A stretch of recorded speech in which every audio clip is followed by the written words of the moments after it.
ದತ್ತಪೀಠದಲ್ಲಿ ಶಾಖಾದ್ರಿ ಕುಟುಂಬದವರ ಪೂಜೆಗೆ ಅವಕಾಶ ಬೇಡ, ಶ್ರೀರಾಮ ಸೇನೆ ಮುಖ್ಯಸ್ಥ ಪ್ರಮೋದ್ ಮುತಾಲಿಕ್ ಅವರು ಆಗ್ರಹಿಸಿದ್ದಾರೆ. ಚಿಕ್ಕಮಗಳೂರಿನ ದತ್ತಪೀಠದ ಬಗ್ಗೆ ಸುಪ್ರೀಂ ಕೋರ್ಟ್ ಸ್ಪಷ್ಟನೆ ಕೊಟ್ಟಿದ್ದಾಗಿದೆ. ಸೌಹಾರ್ದಯುತವಾಗಿ ಇತ್ಯರ್ಥಗೊಳಿಸಬೇಕು ಅಂತ ಸರ್ಕಾರಕ್ಕೆ ಕೋರ್ಟ್ ಸೂಚನೆಯನ್ನ ಕೊಟ್ಟಿದೆ. ಹಾಗಿದ್ರೂ ಕೂಡ ನೀವು ಇವರಿಗೆ ಅವಕಾಶ ಕೊಡೋದು ಬೇಡ ಪೂಜೆಗೆ, ಮುತಾಲಿಕ್ ಅವರ ಆಗ್ರಹ ಇದೆ. ಇದರ ಹೊರತಾಗಿಯೂ ಕೂಡ ಕೆಲವೊಂದು ಆಚರಣೆಯನ್ನ ಮಾಡಲಾಗ್ತಾ ಇದೆ. ಇಲ್ಲಿ ಈಗ ಶಾಖಾದ್ರಿ ಕುಟುಂಬ ಮುಸ್ಲಿಮರಿಂದ ಪೂಜೆಗೆ ಅವಕಾಶವನ್ನ ಕೋರಲಾಗಿದೆ.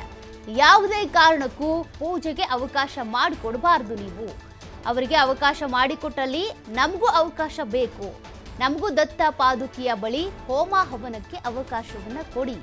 ಅವಕಾಶ ಕೊಟ್ಟರೆ ಉಗ್ರ ಹೋರಾಟದ ಎಚ್ಚರಿಕೆ ನೀಡಿದ್ದಾರೆ ಮುತಾಲಿಕ್ ಅವರು. ನೀವು ಶಾಖಾದ್ರಿ ಕುಟುಂಬಕ್ಕೆ ಮುಸ್ಲಿಮರಿಗೆ ಪೂಜೆಗೆ ಅಂತ ಅವಕಾಶ ಕೊಟ್ರಿ ಅಂದ್ರೆ ನಮಗೂ ಪೂಜೆ ಮಾಡೋದಕ್ಕೆ ಹೋಮ ಹವನಕ್ಕೆ ಅವಕಾಶ ಕೊಡಬೇಕು. ಅವಕಾಶ ಅವ್ರಿಗೆ ನೀವು ಕೊಡಲೇಬಾರ್ದು ಅನ್ನೋದು ನಮ್ಮ ಆಗ್ರಹ. ಒಂದ್ ವೇಳೆ ಅವ್ರಿಗೆ ಅವಕಾಶ ನೀವು ಕೊಟ್ಟಿದ್ದಾದ್ರೆ ಉಗ್ರ ಹೋರಾಟವನ್ನ ನಾವು ಮಾಡ್ತೀವಿ ಅಂತ ಪ್ರಮೋದ್ ಮುತಾಲಿಕ್ ಅವರು ಎಚ್ಚರಿಕೆ ಕೊಟ್ಟಿದ್ದಾರೆ.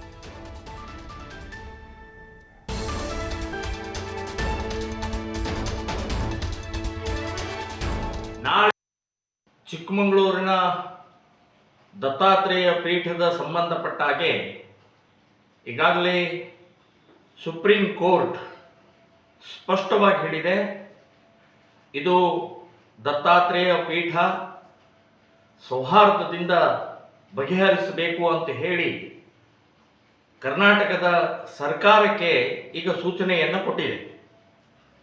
ಸೊ ಇಂಥ ಸಮಯದಲ್ಲಿ ಬೇರೆ ಬೇರೆ ರೀತಿಯ ಆಚರಣೆಗಳನ್ನು ಮಾಡ್ತಾ ಬಂದಿದ್ರು. ಅಲ್ಲಿ ಗೋಮಾಂಸದ ಊಟ ನಡೀತಾ ಇತ್ತು, ಮಸೀದಿಯ ಮೈಕ್ನಿಂದ ನಮಾಜ್ ನಡೀತಾ ಇತ್ತು, ಎಲ್ಲಿ ಬೇಕಾದಲ್ಲಿ ಗೋರಿಗಳನ್ನು ನಿರ್ಮಾಣ ಮಾಡಿದ್ರು.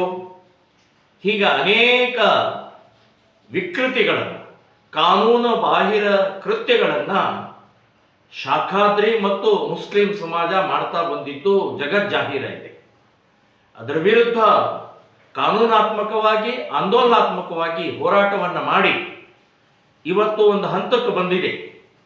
ಸೊ ಇಂಥ ಇದರಲ್ಲಿ ಶಾಖಾದ್ರಿ ಕುಟುಂಬದವರು ನಾಳೆ ಫೆಬ್ರವರಿ 14ನೇ ತಾರೀಕು ನಮ್ಮ ಹಿರಿಯರ ಸಮಾಧಿಗೆ ಪೂಜೆ ಮಾಡಕ್ಕೆ ಅವಕಾಶ ಮಾಡಿಕೊಡ್ಬೇಕು ಅಂತ ಹೇಳಿ DC ಗೆ ಒಂದು ಮನವಿ ಮಾಡಿದ್ದಾರೆ. ನಾನು ಇದನ್ನು ವಿರೋಧಿಸ್ತಾ ಇದ್ದೀನಿ, ಖಂಡಿಸ್ತಾ ಇದ್ದೀನಿ. ಅಲ್ಲಿ ಯಾವುದೇ ರೀತಿಯ ಸಮಾಧಿಗೆ ಪೂಜೆ ಪುನಸ್ಕಾರಕ್ಕೆ ಅವಕಾಶ ಮಾಡಿ ಕೊಡಬಾರ್ದು ಅಂತನ್ನುವಂಥದ್ದು ಹೇಳ್ತಾ ಇದ್ದೀನಿ. ನಿಮ್ಮ ಬಾಬಾ ಬುಡನ್ ದರ್ಗಾಗಳಿರೋದು ನಾಗೇನಹಳ್ಳಿಯಲ್ಲಿ, ಅಲ್ಲಿ ಹೋಗಿ ಪೂಜೆ ಮಾಡಿ. ಇಲ್ಲಿ ಯಾವುದೇ ರೀತಿಯ ನಿಮ್ಮ ಪ್ರಕ್ರಿಯೆಗೆ ಅವಕಾಶ ಮಾಡಿಕೊಡೋದಿಲ್ಲ, ಇಲ್ಲಿ ತನಕ ಮಾಡಿಲ್ಲ, ಮುಂದೇನೂ ಮಾಡಿಸ್ಕೊಡೋದಿಲ್ಲ. ನಾವು ಬಲವಾಗಿ ವಿರೋಧ ಮಾಡ್ತಾ ಇದ್ದೀವಿ. ಸೊ DC ಅವರಿಗೆ ನಾನು ಶ್ರೀರಾಮ್ ಸೇನೆ ಸಂಘಟನೆ ಮತ್ತು ಇತರೆ ಎಲ್ಲ ಸಂಘಟನೆಗಳ ವತಿಯಿಂದ ನಾನು ನಿಮಗೆ ಒತ್ತಾಯ ಮಾಡ್ತಾ ಇದ್ದೀನಿ, ನಾಳಿನ ಆ ದರ್ಗಾಕ್ಕೆ ಪೂಜೆ ಮಾಡಕ್ಕೆ ಅವಕಾಶ ಮಾಡಿಕೊಡಬಾರ್ದು. ಹಾಗೇನಾದರೂ ಮಾಡಿದರೆ ನಾವು ಕೂಡ ಒಳಗಡೆಗೆ, ಎಲ್ಲಿ ಇವತ್ತು ಗುಹೆ ಒಳಗಡೆಗೆ ಪಾದುಕೆಗಳಿದೆ, ದೀಪಸ್ತಂಭ ಇದೆ, ಅಲ್ಲಿ ನಮಗೆ ಹೋಮ ಹವನಕ್ಕೆ ಅವಕಾಶ ಮಾಡಿಕೊಡಬೇಕು ಅಂತನ್ನುವಂಥ ಮನವಿಯನ್ನು ಕೊಡಬೇಕಾಗತ್ತೆ. ಸೊ ಹಾಗಾಗಿ ನಾಳೆ ಶಾಖಾದ್ರಿ ಕುಟುಂಬದವರು ಅಲ್ಲಿಯೇ ಇರುವಂಥ ಸಮಾಧಿಗೆ ಅವಕಾಶ ಮಾಡಿಕೊಡಬಾರ್ದು ಅಂತನ್ನುವಂಥದ್ದು ಸ್ಪಷ್ಟವಾಗಿ ಹೇಳ್ತೀವಿ. ಇಲ್ಲಾದರೆ ಹೋರಾಟವನ್ನು ಮಾಡಬೇಕಾಗತ್ತೆ ಅನ್ನುವಂಥ ಎಚ್ಚರಿಕೆಯನ್ನು ನಾನು ಕೊಡ್ತಾ ಇದ್ದೀನಿ. ಚಿಕ್ಕಮಗಳೂರಿನ